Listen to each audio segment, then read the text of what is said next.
आदरणीय रामेश्वर मिश्र पंकज जी, ऋषि कुमार मिश्र जी, डॉक्टर साधना बलवटे जी, तपन जी, जिन्होंने नर्मदा यात्रा का यहाँ विस्तृत वृत्तांत हमारे समक्ष रखा, और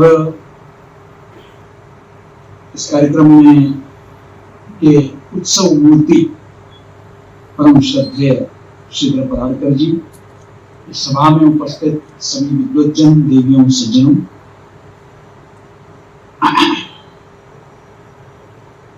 कुछ दिन पूर्व एक दिल्ली के एक वरिष्ठ पत्रकार जो अक्सर भारतीयता पर प्रश्न चिन्ह उठाते हैं, उन्होंने एक सवाल सोशल मीडिया में पूछा। उन्होंने कहा कि विश्व भर से फाहियन, हुनसेन, वास्को ड गामा सब यात्रा वृत्तांत लिखने भारत आए। भारत से कोई भी, स्वर्णिम भारत से कोई भी, सोने की चिड़िया भारत से कोई भी विदेशों में कोई नहीं गया। कटाक्ष था। तो बहरहाल मैंने उनको एक जवाब दिया। मैंने कहा कि ये जिनका भी नाम आपने लिया, वो या तो आध्यात्म या धन, इसके खोज में भारत में आए। जितने भी यात्रा वृत्तांत रहे, वो या तो किसी आक्रांता के साथ कोई आया इधर, या कोई आध्यात्म के लिए, धर्म को समझने के लिए, अध्ययन करने के लिए वो इधर आया। भारत में दोनों, धर्म और धन का अभाव नहीं था। इसलिए शायद हमारे यहां से कोई व्यक्तिगत तौर पर पूरा विश्व का भ्रमण करने नहीं गया। लेकिन इसमें कहीं कोई दो राय नहीं कि शायद हम लोग स्मृति और श्रुति के परंपरा के चलते हम लोगों ने बहुत कुछ,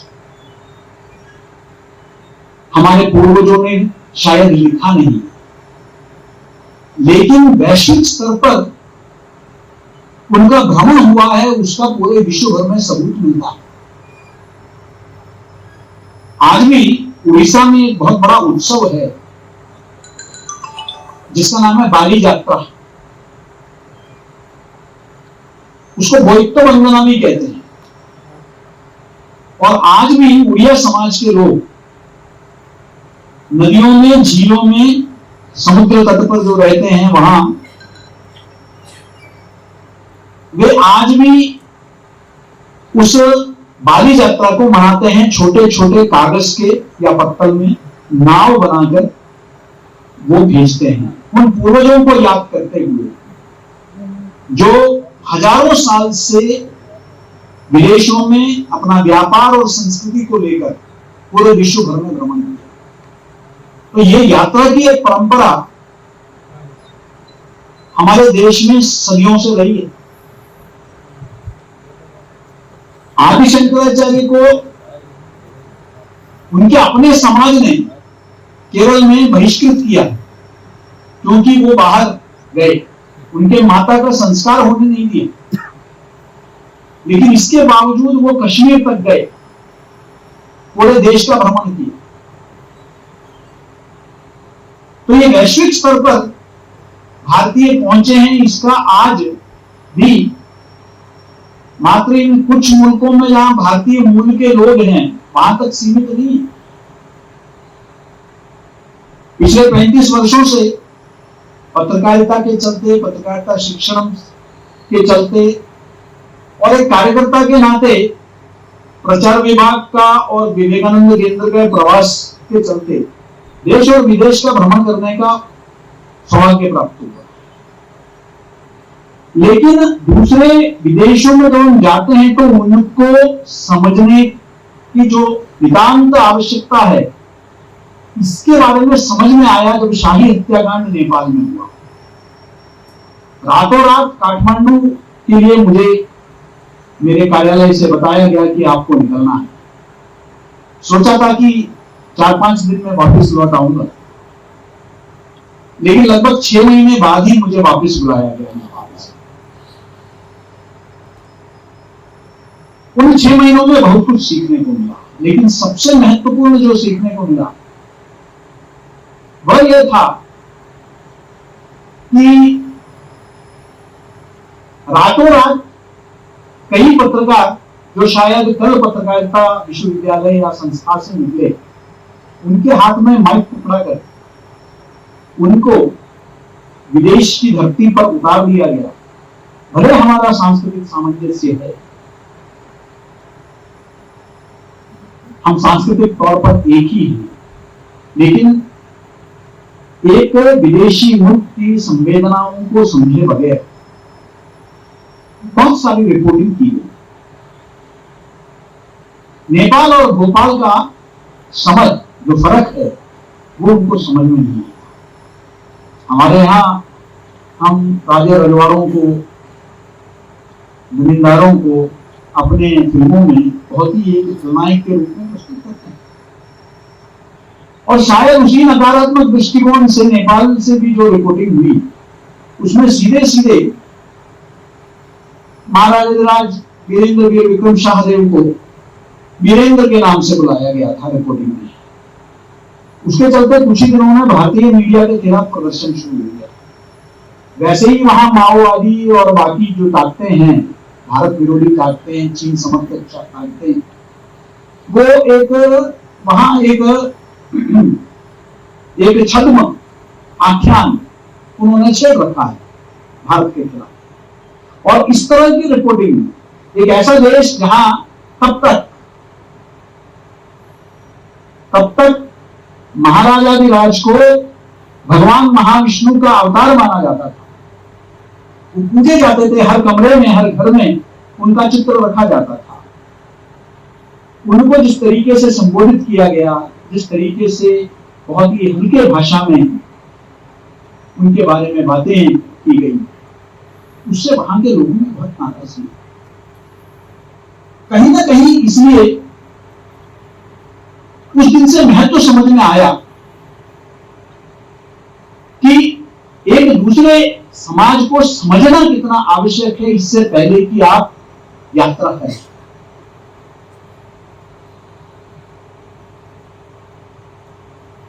कई बार कई और, जैसे मैंने कहा, विदेशों में जाने का अवसर मिला, बहुत कुछ सीखने को मिला।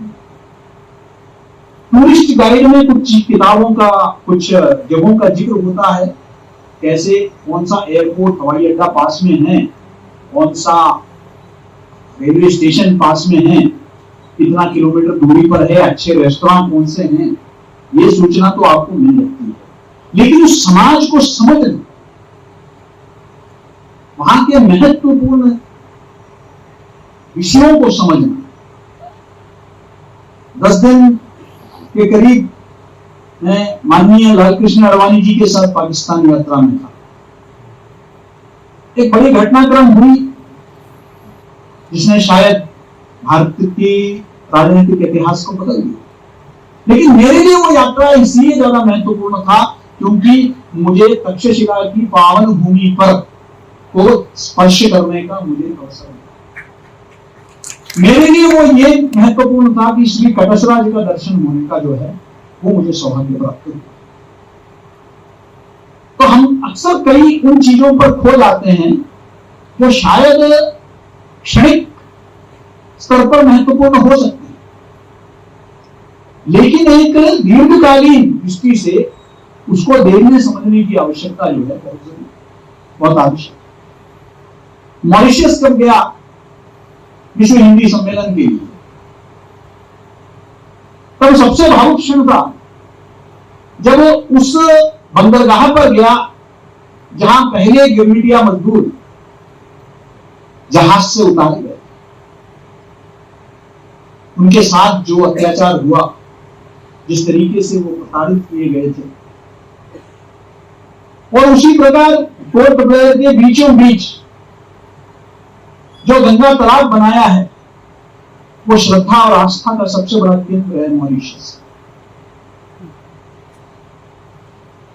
भारतीय अपने संस्कृति को बचाने के लिए, उसका संरक्षण करने के लिए, अपने नए पीढ़ी में संवर्धन करने के लिए जब भी भारत जाते थे,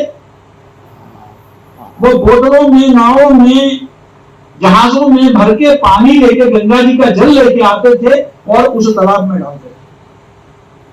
ये श्रद्धा भाव, उसको समझने की आवश्यकता। मेरा पहला विदेश यात्रा बाली द्वीप में था, जो इंडोनेशिया, जो एक मुस्लिम बाहुल मुल्क है, वहां जब मैं वहां गया तो वहां मंदिर में प्रवेश नहीं करने दिया। मैंने कहा भैया मैं ओरिजिनल हिंदू हूं, हिंदुस्तान से आया हूं। उन्होंने कहा हम नहीं जानते आपको, ओरिजिनल हिंदू तो हम हैं। उनको जो गर्व, शायद हमारे यहां शायद बोलने में लोग संकोच करेंगे, लेकिन वो एक मुस्लिम बाहुल मुल्क में रहने के बावजूद इतना गर्व के साथ, थाईलैंड में जब गया तो बहुत सारी बातों के बारे में हम बताते हैं, थाईलैंड में ये है, लेकिन मुझे वहां जाने का अवसर मिला शाही महल में, जहां आज भी वहां के राज पुरोहित जो है एक ब्राह्मण है। एक बौद्ध राष्ट्र में आज भी एक हिंदू ब्राह्मण शाही, थाईलैंड के शाही परिवार का राजपुरोहित है, और वो उन्हीं परंपराओं, तमिलनाडु से उनके पूर्वज, मैं उनसे मिला तो उन्होंने कहा कि मैं तमिल नहीं जानता, मैं संस्कृत जानता हूं। उन्होंने कहा संस्कृत में ही ये हमारी परंपरा है कि यहाँ का राज परिवार इस बात पर वो बहुत जिद करती है, जोर देती है कि आपको संस्कृत में ही पूजा पाठ करना है। ये थाईलैंड की राज परंपरा। बाकी बातें तो सब जानते हैं कि वहां के राजा भी अपने नाम के आगे राम लगाते हैं। मैं इंडोनेशिया में ऐसे मुस्लिम महिलाओं से मिला जिनका पहला नाम, आज भी ज्यादातर नाम इंडोनेशिया में जो पहला नाम होता है, जिसको फर्स्ट नेम हम कहते हैं, वो संस्कृत मूल के होते हैं। वो आस्था उनका इस्लाम में, लेकिन भारतीय संस्कृति में ही उनका मूल है। उनका सिर्फ मात्र उनका जहाज का नाम गरुड़, और उनके रुपए को रुपया नहीं कहते हैं, बल्कि अपने व्यक्तिगत नाम में भी वही प्रयोग करें। अपनी यात्राओं के दौरान बहुत चीजें सीखने को मिली। चीन में जब गया, हमारे एक मित्र साथ में थे, उनका एक बीजिंग के 7 सितारा होटल में स्थानीय लोगों ने व्यवस्था की। ये बीजिंग ओलंपिक्स के बाद की बात। उनका हल्का सा दाढ़ी बनाते वक्त कट गया और थोड़ा खून निकलने लगा। मुझे 1 घंटे लगे उनको समझाने के लिए, वहां के होटल के कर्मियों को, कि मुझे एक फर्स्ट एड बॉक्स की जरूरत है। मैं इस बात से दुखी नहीं हुआ कि मुझे 1 घंटे लगे। मुझे इस बात का एहसास हुआ कि विकास के लिए अंग्रेजी आवश्यक नहीं है। चीन जिस तरीके से विकास किया है, और उन्होंने ये साबित कर दिया कि वहां के व्यक्ति को अंग्रेजी समझना आवश्यक नहीं है। तो ये जो बहाने बनाए जाते हैं कि भारत में पर्यटन बढ़ाने के लिए, निवेश के लिए सब अंग्रेजी जानना बहुत जरूरी है, इस मिथ्या को मैंने वहां जाके समझा। जापान में गया तो बहुत अच्छा विकास, लेकिन 2 बातें समझ में आई। जिंदगी में को मशीन बना दिया गया है। इंसान एक मशीन की तरह काम करता है। आप उसको कहते हैं, तारीफ हम लोग करते हैं, प्रशंसा करते हैं कि वो एक ऐसा राष्ट्र है जहां अनुशासन है, राष्ट्रभक्ति है, ये सब अपनी जगह। लेकिन कुछ महत्वपूर्ण बैठक के बाद ठीक 10 बजे रेस्टोरेंट का क्लोजिंग होता है। 10:02 में जब हम कुछ भारतीय लोग वहां पहुंचते हैं तो वो सीधे सीधे इनकार कर देते हैं, भोजन तैयार है, प्लेट बंद है, विदेशी मेहमान आए हुए हैं, लेकिन उनके लिए वो जो घड़ी वो इंसानियत से ज्यादा महत्वपूर्ण है। क्या ऐसा मशीनी जिंदगी हमको चाहिए क्या अनुशासन के नाम पर? मैंने रास्ता पूछा, एक मंदिर के बारे में पता चला, सोचा मन किया कि उस मंदिर का दर्शन करें। 10 लोगों से रास्ता पूछा, दुकानों में जाकर रास्ता पूछा तो उन्होंने एक प्रिंट आउट निकाल के दिखा दिया और ड्राइंग बना दिया।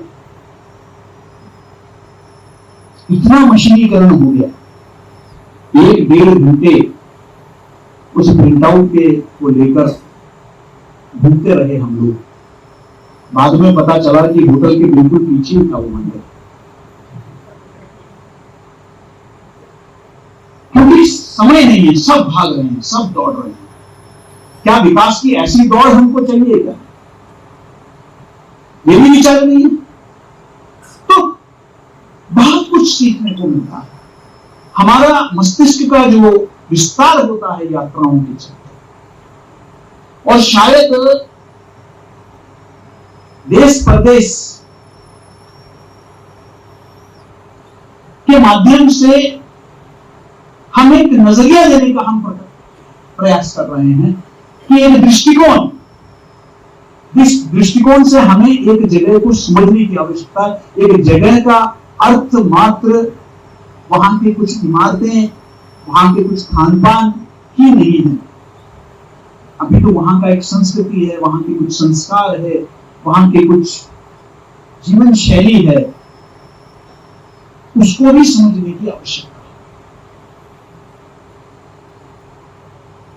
केरल में इतनी गर्मी है कि पूछिए मत, लेकिन आप किसी भी घर में जाएंगे तो जीरे का गर्म पानी ही आपको, वो उस प्रदेश के आयुर्वेद, प्राचीन आयुर्वेद परंपरा का एक प्रतीक आज भी जो चल रहा है। ये बातें एक लेखक के लिए सबसे आवश्यक है कि वो कितना अच्छा ऑब्जर्वर है, कितने करीब से वो चीजों को, व्यक्तियों को देखता है, समझता है, पढ़ता है, अध्ययन करता है। और यात्रा वृत्तांत का कहीं ना कहीं हमारे देश में कमी रही। टूर गाइड बुक्स तो बहुत मिलेंगे कि भोपाल में क्या क्या देखना है, ये तो आपको कई किताबों में मिलेगा, लेकिन ऐसा बहुत कम किताब आपको मिलेगी जो आपके, जिसको हम कहते हैं ना स्टीरियोटाइप इमेज, आपके जहन में जो होता है उस दृष्टि को बदलेगा।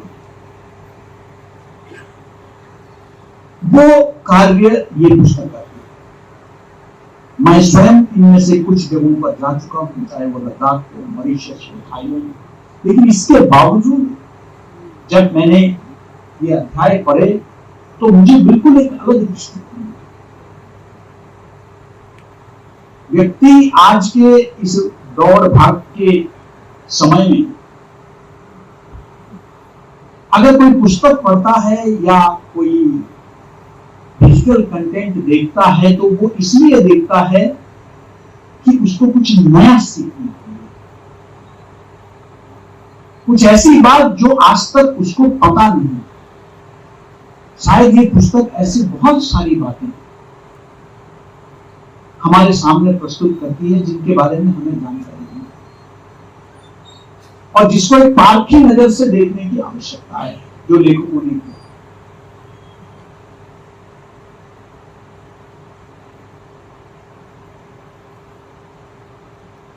वैसे तो बहुत सारे विषय में इस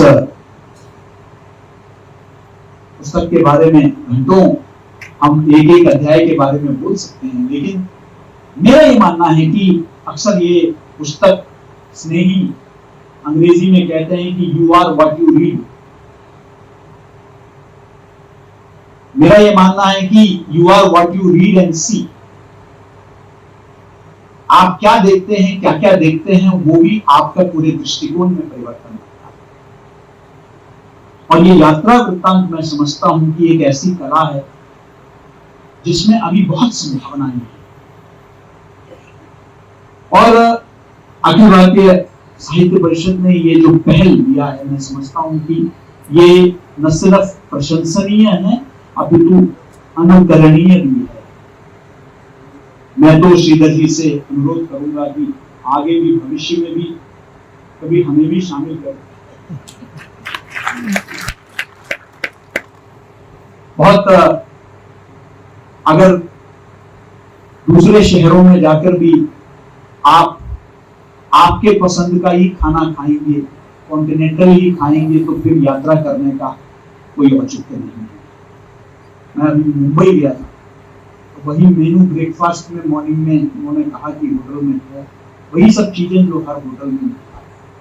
मैंने कहा कि मैं बाहर निकल गया और एक दुकान में जाकर मिसाल पाव खाया, उसका आनंद ही कुछ और। तो जब हम कहीं भी जाते हैं, उस अपने आप को, जिस तरीके से आपने बताया कि ये टेलीविजन चैनल सब बंद कर दीजिए, ये मोबाइल फोन देखना बंद कर दीजिए, क्योंकि एक यात्रा वृत्तांत की खूबी ये है कि भले उसमें, इसमें तो खैर फिर भी चित्र दिए गए हैं, भले कोई चित्र ना हो, वो आपको शब्दों के आधार पर वो आपको एक ऐसे दुनिया का दर्शन करा देते हैं जहां आप विजुअलाइज करने लगते हैं, आप कल्पना करने लगते हैं कि ऐसा ही होगा। ये लेखक की क्षमता है, उसकी ताकत है।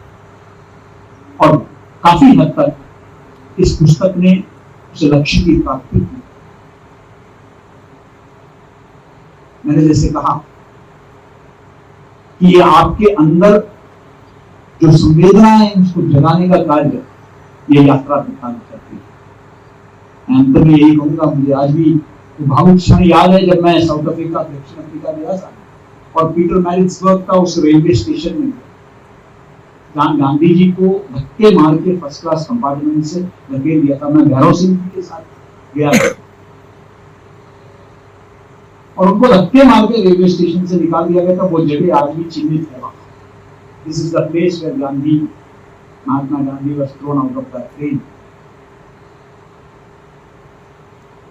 और उस वक्त जो आपके अंदर जो खून खौल उठा, वो उसको मैं शायद शब्दों में भी बयान नहीं कर सकता। क्या एक लेखक उस उद्दोलन को शब्दों में परिवर्तित कर सकता है, यही सबसे बड़ी चुनौती। मुझे बहुत संतोष है कि आदरणीय श्रीधर जी के संपादकीय नेतृत्व में यह पुस्तक तैयार हुआ। इस तरह के और पुस्तकों की आवश्यकता है। माखनलाल चतुर्वेदी राष्ट्रीय पत्रकारिता एवं संचार विश्वविद्यालय में हमने श्रद्धेय श्रीधर जी का एक पुस्तक साहित्य का धर्म, उसका अंग्रेजी अनुवाद हाल ही में हमने किया है और जल्द ही आपके अनुमति और सुविधानुसार एक कार्यक्रम में उसका विमोचन भी होगा। और हम प्रयास करेंगे कि इस तरह के जो वृत्तांत जो आपकी ओर से प्रकाशित होगा, उसको भी ज्यादा से ज्यादा संख्या में युवा पीढ़ी तक हम पहुंचाएं, क्योंकि उनको भारत को और विश्व को भारत के नजर से समझने की आवश्यकता है और ये उस दिशा में एक सार्थक कदम है। मैं अखिल भारतीय साहित्य परिषद को, श्रद्धेय पराड़कर जी को और सभी लेखकों को मैं साधुवाद देना चाहता हूं और हमें और भी इस तरह के पुस्तकों का आगे भी प्रतीक्षा रहेगी। आप सबने धैर्य के साथ मुझे सुना, उसके लिए आपको धन्यवाद।